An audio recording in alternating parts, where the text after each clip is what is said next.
Te voy a contar cómo siendo yo un mocoso adolescente recién salido de la prepa, cuando no había dinero para pagarme la universidad y yo quería estudiar en la universidad más cara de México, pues cómo lo logré utilizando y entendiendo los 7 hábitos de la gente altamente efectiva de Stephen Covey. El paso número 1, number 1, se llama sé proactivo. En vez de decir, oh, pobre de mí, soy una víctima, mis padres no me pagarán la universidad, ya no alcanzó para mí, oh Dios mío, qué malo eres conmigo. Lo único que yo tenía claro es que en vez de quejarme tenía que estar pensando cómo sí y cómo sí, porque cuando piensas, ¿cómo puedo conseguir esto? ¿Cómo podré acceder a esto? Tarde o temprano tu mente te empieza a dar señales, tu cuerpo te dice vete por allá, sigues tu intuición, etcétera, etcétera, y empiezas a encontrar los resultados, a diferencia de que si dices, uy, pues ya me amolé, ya estuvo que no pude.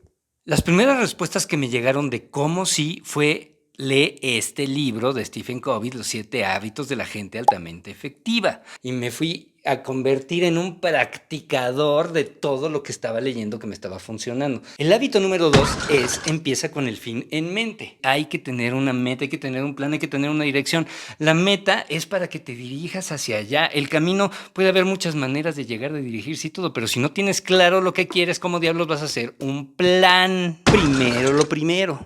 Cuando ya tienes claro el paso número 2, que es tener claro los objetivos, exactamente el fin en mente, a dónde te vas a dirigir, entonces sí puedes hacer una lista de todas las cosas y acciones que podrías hacer. ¿Cuál de todas estas tendría más impacto en esa meta que ya tengo clara? Ahí tienes que enfocar tu energía y ya, eso es lo primero que tienes que hacer. Esa es la manera de detectar qué es lo primero. El hábito número 4 es piensa en ganar, ganar. Tienes que pensar siempre, ponerte en los zapatos del otro y decir, híjole, ¿yo por qué contrataría a Fernando? Y si tú mismo encuentras esa respuesta de por qué eres valioso, entonces puedes ir a ofrecer, oye, yo soy valioso por esto. La idea es que todo mundo salga beneficiado de alguna relación. Busca entender y después ser entendido. Es muy importante hacer el hábito de escuchar. El hábito número 6 se llama sinergiza. Lo que tú tienes que darle al otro y lo el otro tiene que darte a ti, suma en vez de 2, suma 100 o 1000 o 1000 millones. Y entonces tratas de dar lo mejor y creas sinergia. Afila la sierra. Este es mi hábito favorito, pero por mucho. Tú imagínate que un cuate con una sierra quiere tumbar un árbol y le está dando, pero el árbol está muy gordo y la sierra no tiene filo. Si le dedicas un rato